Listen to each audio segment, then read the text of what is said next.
Alors, dans la vidéo précédente, je vous ai parlé de Files, Files qui nous permet de stocker des documents en ligne que les étudiants peuvent ensuite retrouver facilement.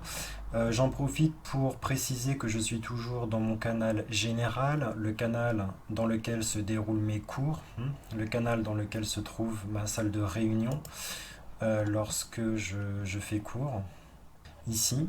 Hein. Il est bien évident que si vous êtes dans le mauvais canal, hein, c'est-à-dire par exemple si je vais dans assistance technique et que je vais dans Files, bien évidemment il n'y aura absolument rien. Donc si vous voyez une anomalie, hein, quelque chose d'incohérent, de bizarre, c'est peut-être parce que vous vous trouvez soit dans la mauvaise classe, soit dans le mauvais canal. Là si je vais donc dans mon canal général, si je suis bien dans Général et que je vais dans Files, je retrouve bien tout ce que j'ai créé dans la précédente vidéo. Donc comme je l'indiquais dans la précédente vidéo, maintenant qu'on est OK avec les documents, on va parler des notes avec le logiciel OneNote, qui est en tout cas celui que j'utilise, mais vous pouvez utiliser autre chose. En tout cas, dans cette vidéo, je vais vous montrer comment utiliser OneNote comme donc logiciel de prise de notes faisant office de tableau blanc en fait. Hein. On va donc activer OneNote. OneNote va apparaître juste à côté de Files et les étudiants pourront accéder à toutes vos notes de cours, de tous les cours que vous avez donnés, de la même façon que dans Files ici. Hein. On va recréer une arborescence et les étudiants pourront très facilement retrouver les notes que vous avez prises pour le cours d'hier comme celui du mois dernier. Donc on va commencer tout de suite. Je clique sur plus pour ajouter un onglet. Et là je peux ajouter donc à partir d'ici toutes les applications que je veux. Hein, il y en a beaucoup. En l'occurrence, je vais choisir OneNote, ici, hein, l'icône violette. Je vais créer ici un nouveau bloc, un nouveau bloc-notes. Et je vais l'appeler Note, par exemple OneNote. Save. Et là donc j'ai bien mon nouvel onglet qui est apparu ici tout en haut. Imaginons que je me sois trompé dans le titre ou que j'en veuille plus. Il y a une petite flèche hein, quand je clique dessus, quand je suis dessus, il y a une petite flèche ici qui me permet soit de renommer ce que j'ai écrit donc ici Note OneNote, soit de l'enlever complètement cette application. Par exemple, regardez si je reviens dans Files, vous voyez que je suis dessus et pourtant il n'y a pas de petite flèche à côté. Pourquoi? Parce que Files, on est obligé de l'avoir quand on crée une team, on ne peut pas l'enlever en fait. Notes, par contre, c'est quelque chose que j'ai ajouté manuellement et que je peux enlever si j'en veux plus. Donc ici, je suis maintenant dans Notes. Voici l'interface. Hein. Alors interface, je peux tout de suite commencer à écrire sur ma page vierge, mais je ne vais pas faire ça. Je vais d'abord vous montrer comment un peu structurer tout ça. Vous avez ici une petite flèche qui est très importante, tout à fait à gauche, en haut à gauche de votre page blanche. C'est à partir de cette flèche, hein, quand vous cliquez, ça déroule ces deux panneaux, donc section et page.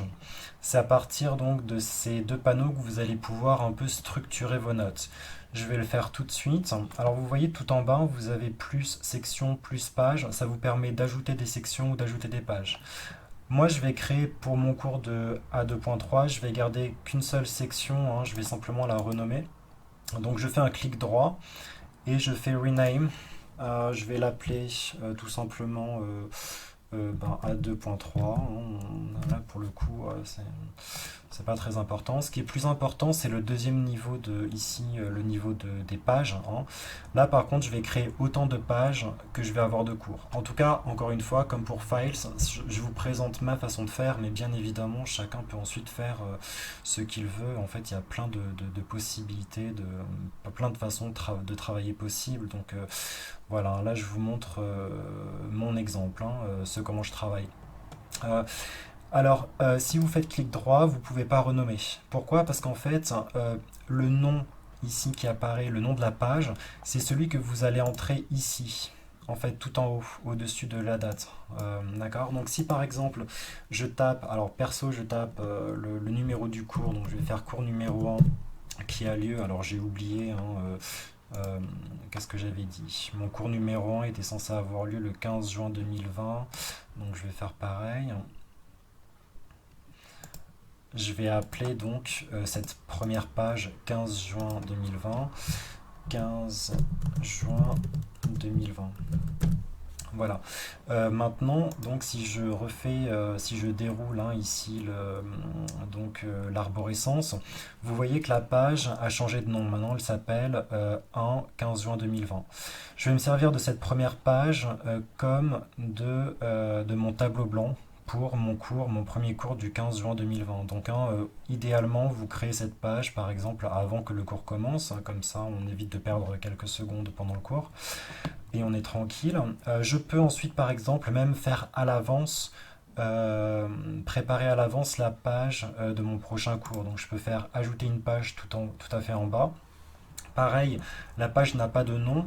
Le nom qui sera donné à cette page, c'est celui que je vais écrire directement ici sur la page blanche, tout en haut à gauche. Donc dès que je clique n'importe où sur cette page blanche, l'arborescence se cache. Hein. Donc là, par exemple, je clique ici, tac, sur le titre, ça cache l'arborescence. Donc on va dire 17 juin 2020, cours numéro 2. Et donc voilà, hein, j'ai créé ma page pour le 17 juin. Alors, en fait, la date qui apparaît en dessous de ce que moi j'ai écrit, vous vous en fichez. Je ne sais pas s'il est possible de la changer, peut-être que ça l'est, mais par défaut, c'est la date à laquelle vous avez créé la page. C'est pour ça que moi je mets en titre toujours la date du cours, parce que la date qui est en dessous, qui s'affiche automatiquement, peut porter à confusion. La date qui s'affiche en dessous, c'est la date à laquelle vous avez créé cette page en fait. Donc si par exemple, là par exemple, en l'occurrence, la date qui s'affiche par défaut, c'est le 29 juin parce qu'aujourd'hui c'est le 29 juin. Mais voilà, hein, ça ne veut pas forcément dire que le cours aura lieu le 29 juin. Donc voilà. Donc personnellement, je renomme chaque ici page avec la date du cours, le numéro et la date du cours. Et les étudiants pourront ensuite venir ici retrouver les notes de mon cours numéro 1 qui avait lieu le 15 juin et de mon cours numéro 2 qui avait lieu le 17 juin. On va peut-être faire une simulation maintenant avec comment utiliser OneNote pendant son cours. Alors avant ça, peut-être que je peux vous montrer rapidement d'ici les fonctions de OneNote. Alors vraiment les fonctions principales, hein. Ça marche vraiment comme un traitement de texte. Vous pouvez donc, alors quand vous faites une faute, vous pouvez undo, vous pouvez revenir en arrière ici. Vous pouvez changer la police et la taille. Alors la taille, hein, mieux vaut écrire gros pour les élèves. Hein. Vous pouvez utiliser la casse, hein, gras, italique, etc. Souligner des choses. Vous pouvez aussi, si vous voulez plus d'options, barrer des choses. Ça peut être intéressant parfois quand vous écrivez ce que dit un étudiant pour lui demander de corriger l'erreur. Vous pouvez garder donc l'erreur en la barrant et écrire à côté votre correction. Vous pouvez changer la couleur du texte, là aussi pour contraster des éléments, etc. Toutes les options vraiment d'un traitement de texte. Ce qui est intéressant, en revanche, c'est la fonction draw ici. Donc là, pour l'instant, on est dans Home.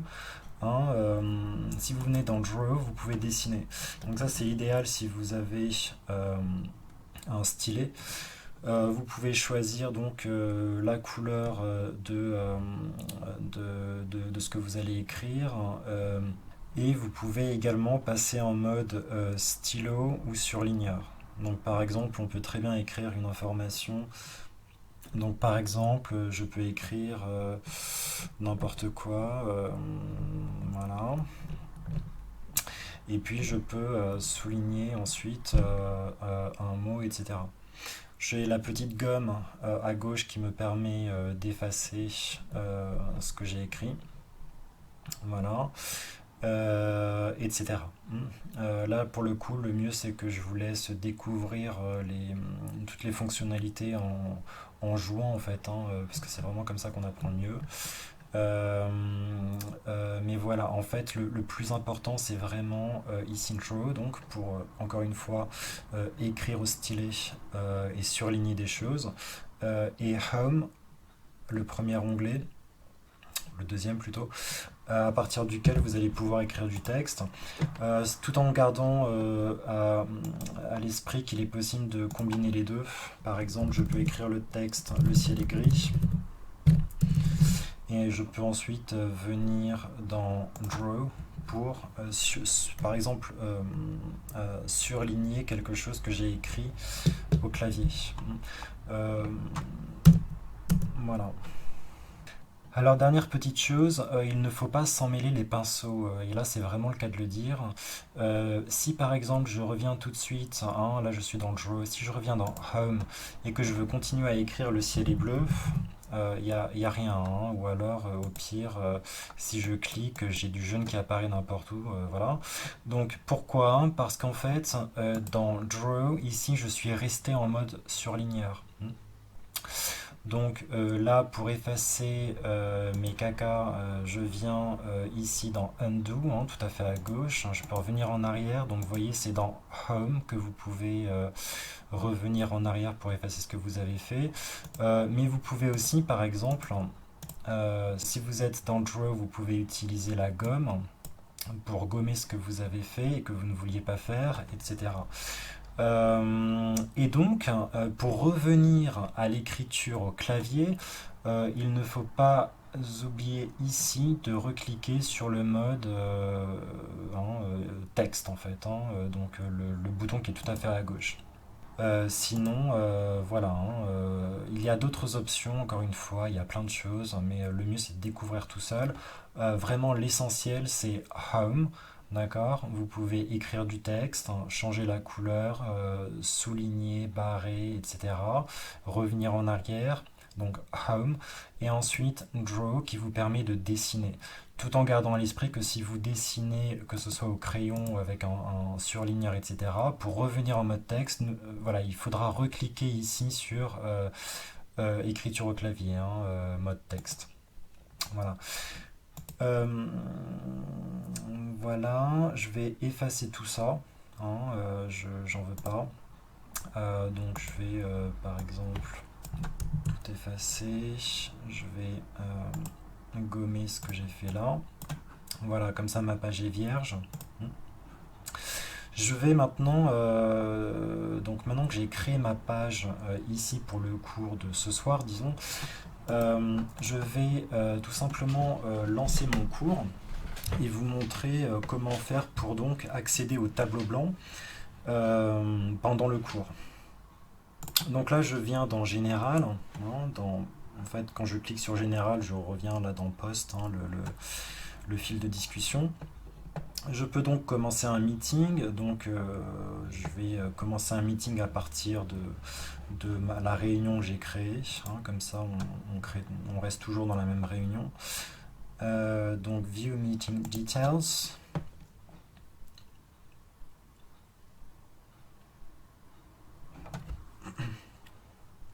Voilà. Et puis je vais cliquer Join pour lancer une réunion. Alors voilà, je suis dans ma salle de classe et je voudrais partager avec vous le tableau blanc pour que je puisse écrire dessus tout d'abord et pour que vous puissiez voir ce que j'écris dessus, hein. Donc j'ai envie de prendre des notes et j'ai envie que vous puissiez voir ces notes. Donc je vais aller chercher mon tableau blanc, je vais aller chercher OneNote, hein. Pour ça, il faut commencer par partager l'écran. Donc c'est le bouton ici avec un carré et une flèche. Le partage d'écran, on va en parler plus dans la prochaine vidéo. Donc là, sans chercher à comprendre le pourquoi du comment, je vous montre simplement comment faire, hein. Donc cliquez sur le bouton partage d'écran. Choisissez la fenêtre, hein, dans Windows. Choisissez la fenêtre que vous voulez partager, donc en l'occurrence il s'agit de la fenêtre de Teams, hein, c'est celle sur laquelle on est en ce moment. Voilà. Euh, j'ai mon cadre bleu, mon cadre, pardon, j'ai mon cadre rouge qui apparaît tout autour, qui veut dire que je suis en train de partager cet écran-là. Et maintenant, sans quitter la réunion, c'est-à-dire sans quitter, sans raccrocher ici sur le bouton rouge, je vais sortir. Alors ça, c'est la nuance que je fais personnellement entre sortir et quitter. Je vais sortir de la réunion en cliquant sur Teams, ici, tout à fait à gauche. Donc là, je suis toujours dans la réunion, mais j'en sors en quelque sorte, hein. La preuve que je suis toujours dans la réunion, c'est que la fenêtre de la réunion reste en bas à droite, dans un petit carré, hein, ici. Donc je suis toujours en quelque sorte dans la réunion, mais en même temps je suis dehors, hein, si on veut. Bien. Une fois que je suis là, donc dans Général, dans le fil d'actualité, je vais tout simplement venir chercher OneNote. Donc je clique dessus. Et là, les étudiants continuent de voir ce que moi je suis en train de voir à l'écran, hein. J'ai toujours mon cadre rouge autour. Et là, donc, j'atterris sur mon tableau blanc. Alors, ça met toujours un peu de temps à charger, en tout cas sur mon ordinateur. Voilà. Alors, vérifiez bien que vous êtes sur la bonne page. Là, mettons que ce soit mon premier cours du 15 juin, je suis sur la bonne page. Si c'est pas la bonne page, parce que vous restez en général sur la dernière page ouverte, hein. Donc, si c'est pas la bonne page, dépliez l'arborescence et vous pouvez changer. Si je fais mon cours numéro 2, je viendrai ici. Donc voilà. Et puis là, donc tout ce que j'ai écrit, les étudiants peuvent le voir. Alors vous pouvez ici en haut à droite étendre, enfin élargir l'écran. Mais donc, lorsque vous voulez écrire quelque chose, vous pouvez le faire à partir d'ici. Et donc, les étudiants le verront. Voilà, donc c'est exactement ce que j'ai fait tout à l'heure. Je peux changer la police si c'est trop petit. Voilà, je peux surligner, donc en venant dans dessiner, hein, draw. Par exemple, je peux entourer des choses de couleur noire, hein. Voilà, par exemple, je peux entourer le. Si je me rends compte qu'en fait mon tracé est trop épais, je peux venir ici choisir un trait plus fin. Voilà. Et enfin, si j'ai envie de surligner une information, je peux choisir le surligneur, je peux choisir sa couleur. Voilà, je peux surligner des choses. Comme je disais tout à l'heure, l'idéal c'est vraiment de jouer, de s'amuser un peu avec. 10 minutes ça suffit, hein, sincèrement, et c'est vraiment comme ça qu'on apprend le mieux et qu'on découvre le plus. Donc voilà. Ces informations, donc tout ce que je suis en train d'écrire sur mon tableau blanc ou de dessiner, vous voyez ici le petit onglet tout à fait à droite, le nuage, donc c'est le cloud, avec un petit V, une petite validation. Ça veut dire que ce que je viens de faire, c'est sauvegardé. Lorsque vous êtes en train d'écrire, donc je vais faire le test, je reviens en mode écrire. Je vais réécrire le ciel gris. Voilà. En fait, vous voyez, ça tourne. C'est en train de tourner là. Ça veut dire que c'est en train de s'enregistrer. Et une fois que ça s'enregistre, une fois que c'est enregistré, on retrouve le petit nuage avec un V. Donc, ce que ça veut dire, c'est que tout ce que vous faites, ça s'enregistre en temps réel. Donc ça, c'est vraiment idéal. Vous n'avez pas besoin de penser à sauvegarder ce que vous faites. Tout s'enregistre. C'est idéal aussi parce que vous pouvez, même après le cours, revenir dans vos notes et les relire, corriger, ajouter des choses. Tout se sauvegarde en temps réel et tout se met à jour en temps réel en fait. Donc voilà. Voilà pour Notes. Alors je peux vous montrer un exemple de mes propres notes pour voir à quoi ça ressemble. Donc je vais revenir, je vais arrêter le partage d'écran. Donc pour ça, vous pouvez cliquer sur le carré avec la petite croix à côté de raccrocher, hein, tout en bas ici à droite, pour revenir au cours. Pour arrêter le partage d'écran, là je vais raccrocher, j'ai fini mon cours.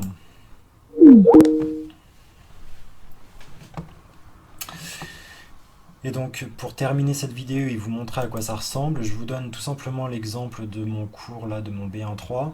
Donc je vais dans Général, c'est là où se passent mes cours. Donc j'ai Files et Notes. Et donc ici, vous allez retrouver par exemple là mes notes pour le premier cours du lundi 15 juin. Alors personnellement les devoirs je les indique en rouge à la fin de mes notes. Comme ça toutes les informations sont vraiment au même endroit. Alors là pour l'instant voilà j'ai fait 6 cours hein, et puis les étudiants peuvent retrouver toutes les notes de tous les cours précédents. Ils peuvent retrouver les devoirs que j'ai donnés, etc. À partir d'ici. Voilà donc pour cette vidéo sur OneNote que j'utilise pour prendre des notes comme tableau blanc en fait. Mais il existe d'autres logiciels hein, pour la prise de notes que vous pouvez donc activer avec le plus si vous n'aimez pas OneNote. Il existe d'autres tableaux blancs. Tout ça c'est à découvrir en fait, vous pouvez parcourir les applications et si OneNote ne vous convient pas, si par exemple vous préférez utiliser Word, rien ne vous empêche d'activer Word et de vous servir de Word à la place pour prendre des notes. Il y a d'autres logiciels, encore une fois. OneNote, c'est personnellement celui que je recommanderais parce qu'il permet, encore une fois, à la fois d'écrire et de dessiner. Et parce il offre en fait cette arborescence qui est vraiment idéale et qui permet de tout de suite, en un clin d'œil, retrouver tous les tableaux blancs de tous les cours actuels et précédents.